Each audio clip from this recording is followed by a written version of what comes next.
books to get you out of a reading slump. Boy, don't I know it. This hairstyle feels a little bit weird, but we're rolling with it. We're rolling with it.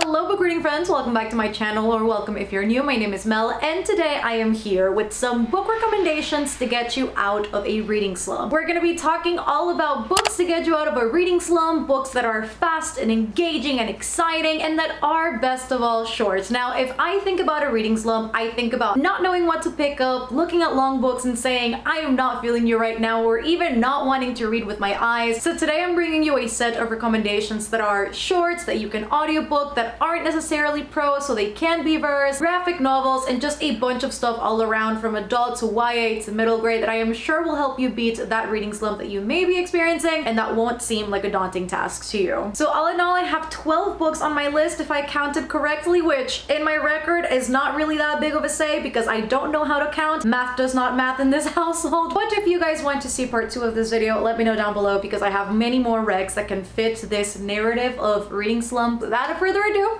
let's get right into these books because we have a lot to talk about. So I am first going to start with the contemporary / romance section of this video. Now, typically when I think about reading slumps, I don't really find myself reaching for fantasy, for sci-fi, because those books tend to be really dense in information. They tend to be on the longer end. So I typically reach for stuff that is more contemporary, that is shorter, and that usually the audiobook is really, really good and you can't go wrong with those. So starting out strong, I have The Poet Eggs by Elizabeth Acevedo. Now this book is in verse, so even if you are in a reading slump and you don't even want to read with your eyes, the audiobook for this is fantastic. It is narrated by the author herself, so that elevates the experience even more. It gives you a rest from reading with your eyes. We follow Xiomara Batista, who feels unable to hide and who feels very frustrated in her Harlem neighborhood, except that when she receives an invitation to her school slam poetry club, she finds herself pouring all of her frustrations and passions and dreams into paper, into verse, and she will not stay quiet until the world hears what she has to say. I love this book and I have talked about this book several times. This is my favorite Acevedo, and I think for a vast number of reasons, what it's like to be a strong woman and what it means to chase after your dreams even though all the odds are against you, even though your family may have different expectations and different goals for you that may not align with what you are looking for. I just love Xiomara's passion and her tenacity, and I just love how passionate she is about what she loves and how she is unafraid to look for it. This book is just beautiful. Elizabeth Acevedo just has a very innate ability to make you feel, and what makes this experience even better is truly the audiobook. I think there is just something magical about Elizabeth Acevedo's voice. It just be hitting different. So if you are looking to read this book, definitely audiobooking it is the way to go. Oh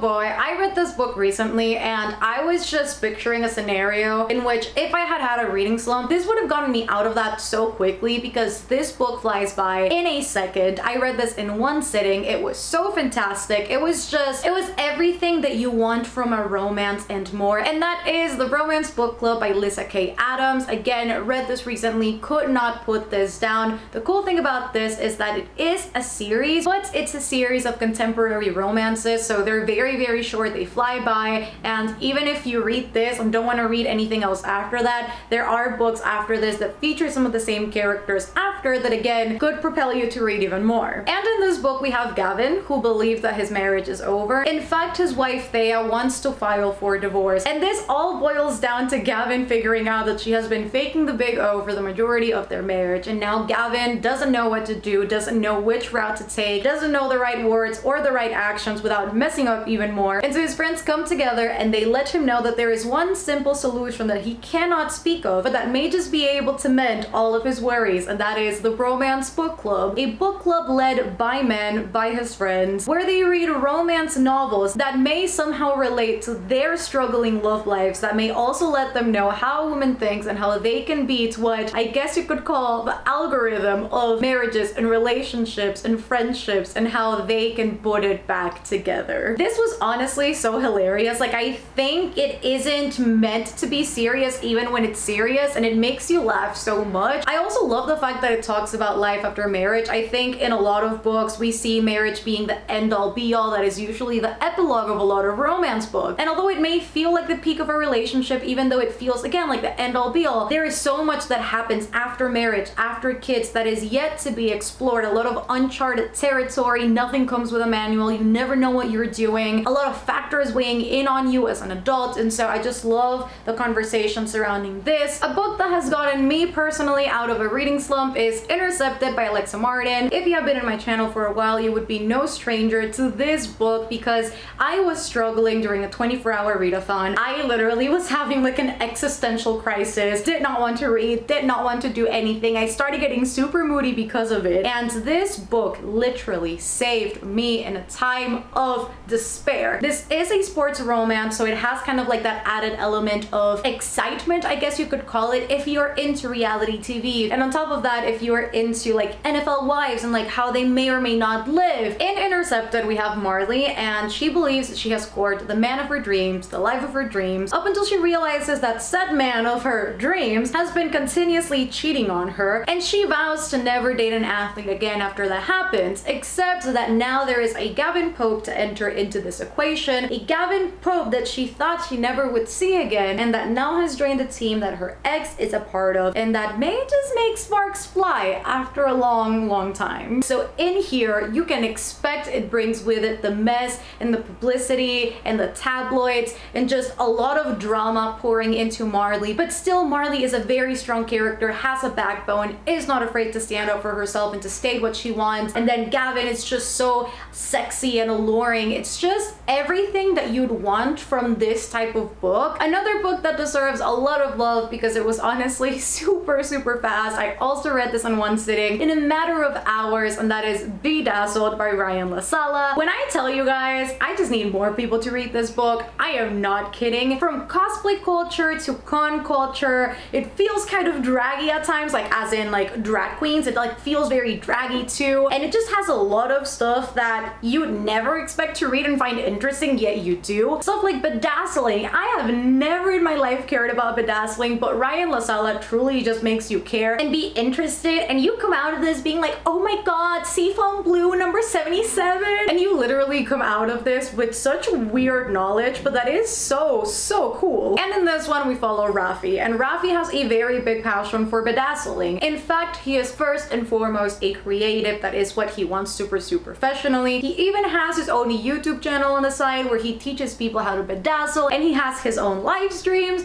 And when I tell you I was cracking up at those bits with YouTube, because I was like, damn, this is all so accurate, which makes it even more hilarious. And so Rafi has entered this competition that could literally be the peak of his career, that could potentially make even his mother accept what he does as some sort of validated art, except that he enters said competition and he sees Luca, which is his ex. And now these two exes go head to head in this competition, which includes all sorts of bedazzling and cosplaying, and it's thundering. These two need to go head to head in this competition, and they need to prove what they've got, except that there's a lot of history in between, and it does have alternating timelines where you get to see Rafi and Luca as they met in the past and how kind of their relationship progressed and how they got to the point where they are now, and you see them present time in this competition going head to head. It's just very rich in cosplaying culture, and what else could you want from a book like this if not that? It's honestly incredible. I have two thrillers slash horrors to recommend to you guys. They are more along the lines of like thrillers, but I included these two in here although they aren't like the main focus of the video, because both of these are super short reads. They go by super fast because the stories are fast-paced, they are exciting, and these are books that I literally could not put down as I read them. And the first one is Verity by Colleen Hoover. Now I know not everyone has been a fan of Verity, however, when I tell you I sat down to read this book and I could not stop reading. It was spooky, it was creepy, it just had all of the elements that I wanted from a book like that. I think it incorporates both elements from thrillers and horror very well together, and although it feels a little bit cheesy at times because it has like typical jump scares that you would see in movies which are included in the book, it still works so well, or at least it worked for me. All of the characters are morally gray, which is something that I also really enjoy in books, and the ending of this book is kind of open-ended, so you're spiraling by the end of it and you just want to pick up another book right after. I love that I'm literally saying all the reasons why I loved this this book first and then going into a synopsis, but I guess that's just what we're doing today. So in this one, we follow Lowen, who is a struggling writer. In fact, she is on the brink of bankruptcy because she hasn't been doing that well as a writer. And then one day she receives a very sudden opportunity from the husband of a best-selling author, which you would guess is called Verity Crawford, and she receives the opportunity to finish off Verity's book series because Verity can no longer do it herself. The reason why Verity can't finish it herself remains a mystery, and now Lowen embarks on this journey to their house where they live, where their family resides, to sift through hundreds of notes that Verity has left in her study for her to sift through, to see exactly what Verity planned to do with this book series, except that once Lowen starts sifting through all of these notes, she finds something a lot darker and unexpected that she never signed up for. This part was not a part of the contract. Nala literally cannot with the rain. She is a baby when it starts raining, so I guess she'll be a resident guest on the video for a little bit. It also includes the trope of a book within a book, which again, I was not expecting, but let me tell you, I ain't never seen a book within a book that was as crazy as that one, so I definitely recommend you go into this one. There are, however, trigger warnings for this book, so just be aware of those before you go in. If I remember correctly, there is the mention of child abuse and premeditated miscarriage. There is the mention of abortion, abuse in general. This is a very dark read. A lot of the things that are included in here I was very shocked at while I was reading because I was never warned that any of those were a thing. So just beware, it is very dark. And the other thriller that I am here to recommend if you like yourself a good slasher moment, The Mary Shelley Club by Goldie Moldavsky is the way to go. This book definitely makes me want to go into other slasher books because I know there's a lot of them out there and I kind of want to read more because they are just so fast-paced, and this one in particular really reminded me of the good old days of slasher films like Scream,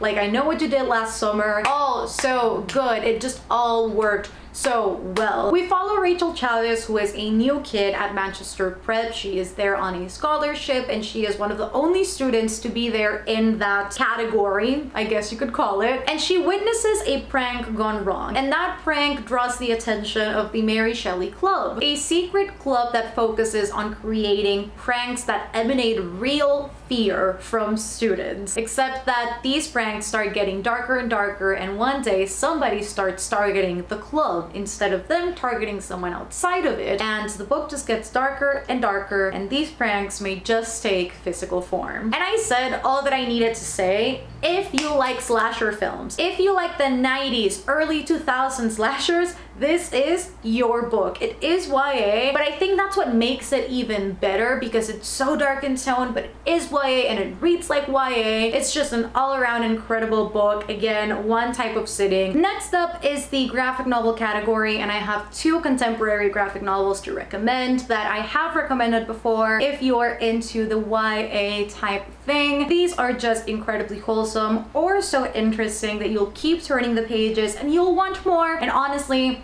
audiobooks and graphic novels are a great way to get out of a reading slump. So the first one is the Nick and Charlie series by Alice Oseman. I have volumes 1, 2, and 3, and then the little novella Nick and Charlie. This is literally the foolproof way to get out of a reading slump. Even if after this you go in an Alice Oseman binge, even if after this you just go on a graphic novel binge, whatever you end up doing after, the important thing is you ended up beating the reading slump. And in this one we follow Nick and Charlie, obviously, and they start getting to know each other in depth primarily because they are now together in the rugby team. And Charlie came out as gay many months in the past and he received a lot of backlash by doing so. And Nick is at a place where he doesn't necessarily understand all of these things that he's feeling for Charlie, yet he is willing to figure all of those out in their own pace, in their own time, without anyone looking into their relationship and scrutinizing what they're doing or who they are. And so we follow these two from a place of friendship as they move into a relationship. We see all of the wholesome moments that brought them together and all of the really scary things that threatened to pull them apart. These graphic novels are not only very cute and very wholesome, but I think they also address a lot of important subjects when it comes to bullying and body dysmorphia and eating disorders and depression. And so although a lot of it is very happy and again very wholesome, there are still themes in here that are so important when you establish these types of conversations. And so I I just love them. They go by super quickly. And the other contemporary graphic novel that I have for you guys is Fence. This one is more of a sportsy contemporary graphic novel, and in this one we follow Nicholas, who is the illegitimate son of a very famous fencer, and he wants to prove himself as a fencer too. In fact, he applies for a scholarship at one of these prestigious schools. He has no prior training. He has basically trained himself. He doesn't know what he's doing in comparison to all of these kids that have received proper professional training, and so now he is in tryouts trying to get one of these spots at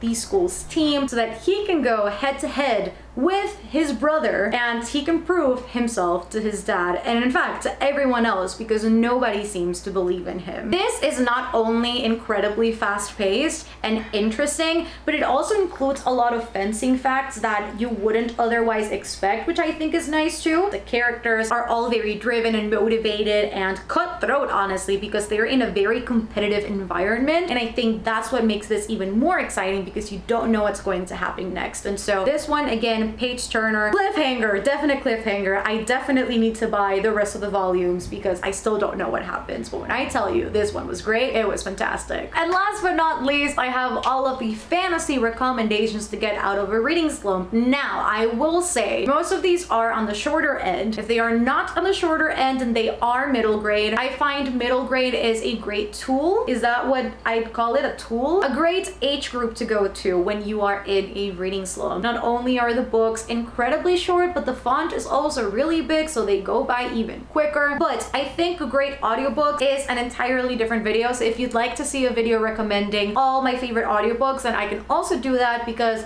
I have recently branched out and have gotten into audiobooks, and I just love them as well as a tool to get out of a reading slump. So if you'd like to see that video, also let me know down below. However, the #1 fantasy that I recommend to get out of a reading slump is Amiee and the Night Brothers by B.B. Alston. This is a middle grade, however, hear me out. Even if you don't like middle grade, this could potentially read to you as YA. It doesn't feel too young if that is your fear with middle grade. Amiee is 12 years old and I think she has a very strong head. Like, she has her head on her shoulders and that is well put. She knows what she wants to do. She knows what her mission is, and she is a very driven kid, and I think that's what makes Amiee such a compelling main character. And in this one we follow Amiee Peters after her brother Quentin has gone missing. The police has an ongoing investigation, however that investigation is not really going the way that her family, or Amiee rather, expected. They are giving them 1,000 excuses and 1,000 reasons why her brother has yet to turn up, and so Amiee takes matters into her own hands and she decides to start looking for her brother herself. She puts up his picture everywhere in social media where she can, and one day Amiee finds a briefcase that is meant only for her eyes and that was left behind by her brother Quentin, and Amiee really thinks that this is the perfect opportunity or a clue to find her brother. In the briefcase, however, is an invitation to the Bureau of Supernatural Affairs. This invitation is specifically a tryout to see if she can go there and to become an agent, which was what her brother was before he went missing. And Amiee goes there and she meets all of these kids who have known magic their entire lives, who are used to magic in a way that she clearly is not, and all of the prejudice and all of the mistreatment that Amiee saw before going into the Bureau, she experiences again here, and she really is just a kid on a mission trying to not only make the world understand that she wants to live equally as everyone does, but also to find her brother that she adores with her entire soul. This was super fast and engaging. It was very exciting. The magic system in here was incredibly unique. I really think B.B. Alston threw it out of the park with this one. I cannot say enough good things about Amiee and the Night Brothers, and even if it is middle grade, the characters are so complex. The issues talked about here are so complex. The book made me laugh, it made me cry, it made me scream in frustration. This book just had everything in here that you'd expect from a fantasy, and if you want just something exciting and something that goes by quickly, then Amiee is the one for you. Another middle grade series that I am sure will get you out of a reading slump. In fact, when people ask me like, Mel, what should I read if I'm in a reading slump? Amiee and this one are always the ones that come up in my head when I think about fantasy, because they are middle grade and they are fast paced and they just grab your attention super quickly. That is the Pages & Co series by Anna James. Again, very short, very exciting, and very very magical but still grounded in a very contemporary world. And in this one we follow Tilly, who is 11 years old, and she lives in the upper part of her grandparents' bookstore, which is called Pages & Co. And her mother went missing when she was very, very young. She never even met her dad, so her grandparents are truly her only guardians and the only family that she has left. And one day Tilly figures out that she possesses the magic of book wandering, which allows her to not only go into books, into stories that she has known and loved, but it also allows her to bring out book characters that she knows and loves to the real world, and she can interact with them without them forgetting exactly who she is. And Tilly gets the most wonderful idea once she figures out that this magic is a reality, and she enlists her favorite book characters alongside one of her real friends, Oscar, to go on this adventure to find out exactly what happened to her mother. Again, these are very exciting and very fast-paced. Even though Tilly is a character that you can love very easily, there are still flaws with Tilly. She is very human. She thinks like a human. She behaves like a human. And I think that's what makes this story so good, is that even if it seems very magical and it seems very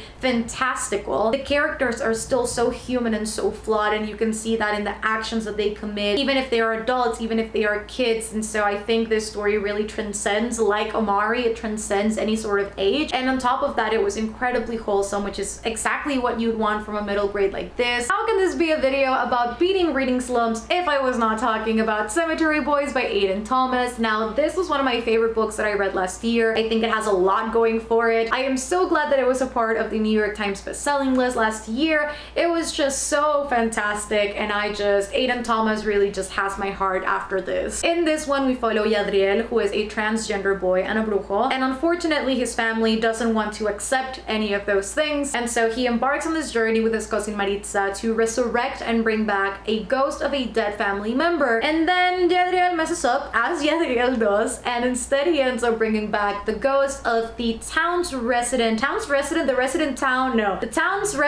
bad boy, Julian Diaz. And Julian didn't even know that he was dead, and so now he won't go quietly back to the dead unless Maritza and Yadriel help him figure out exactly why he died, how he died, who killed him, and what is gonna happen with his family if he really is dead. This one just had one of the best pacings in romance that I have read. I think this book takes place in the span of only a few days, honestly, and even if it does include romance, it didn't feel fast, it didn't feel insta-lovey, which is super hard to do when it only is, again, in the span of like 3-4 days. I love the culture in this one. It has a lot of Latin American culture in it. It has a lot of kind of subverted real things like Dia de los Muertos and quinceañeras. It just has a lot of things that Aiden Thomas grabbed and made it his own and just made it fit into this story that, even though it's fantasy, it's still very much contemporary. So there isn't a lot of world building, which makes it so great to get out of a reading slump because there is not a lot of info to digest. It's very easy to get into. It's very easy to get under wraps in this story. Also, the comedic beat in this one is literally out of this world. Just the one-liners, the comebacks, the character chemistry, everything is there. And just, again, the character journeys, which is some of the things that I enjoy the most, was so well done on this one, and I think you won't regret if you read this one, hopefully. And the last one on this list is The House in the Cerulean Sea by TJ Klune, which should come as no surprise because it has the potential to be a one-sitting type of read. The comedy in this one is fantastic. It does kind of have a more lonely tone to it. It is very solitary because of the nature of the main character. However, the comedic beat really balances it out to have the best of both worlds and to have a really heartfelt story that will for sure not only put you in tears, but also get you out of them and propel you to read more. So we follow Linus Baker, and he is a social worker. He is in his 40s and he lives by himself, has no partner, lives with his cat. There is honestly a lot of solitude in his life, and one day he is tasked with the job to going on this island where there is an orphanage, and in this orphanage there are a lot of dangerous kids who possess very dangerous powers, or so this social working company says. And there is one individual in here who they are particularly scared of, who is said to be the Antichrist. And so Linus is tasked with going there, figuring out exactly how this orphanage is handled, exactly how these kids are doing, and exactly what is going on both ends, both on the orphanage and with the rest of the social working company. Again, this doesn't shy away from the comedy, and I think this is what made the book so great. It felt very cheesy, but it doesn't shy away from it. I think the fact that TJ Klune owns up to that cheesiness is what makes this even better and even more wholesome. I love the message of surviving is not living. I just love the themes of happiness and doing something for yourself that is quite unexpected, and the trope of found family. All of that is there, and I just think it was a fantastic read. The audiobook is also really great. I partially listened to it while I was reading this, and it honestly made the experience so much cooler. So if you are looking for an audiobook, House in the Cerulean Sea is also one that you could do if you don't want to read with your eyes. So yes, those are all of the books that I have for you guys today. I hope you enjoyed this video. I hope you got some recommendation out of here that you haven't necessarily read, something that could potentially pull you out of a reading slump. If you have read any of these books, also let me know down below in the comments so that I can chat with you guys. If you have any recommendations that have got you out of a reading slump, also leave them down below in the comments, because it could potentially help out somebody who has maybe read some of these books and is looking for something else. Maybe the comments section could also be incredibly useful for people who are looking for books to get out of a reading slump. So leave all of your recommendations still down in the comments. Don't forget to give this video a thumbs up if you enjoyed it. Subscribe down below for more bookish content. As always, I constantly upload videos that I'm sure you don't want to miss, around 2 to 3 videos a week. That is what you are guaranteed. I also do my weekly reading sprints every Friday. But if you want more content, more live streams, early access to videos, if you want a Discord server and just all around a bunch of fun, you can join us over at my Patreon, which is linked down below. We call ourselves the Citadel, and it's honestly a lot of fun. And alongside my Patreon, you can also find all of my social medias down below. And yeah, I love you guys so much, and I shall see you on the next one. Bye guys.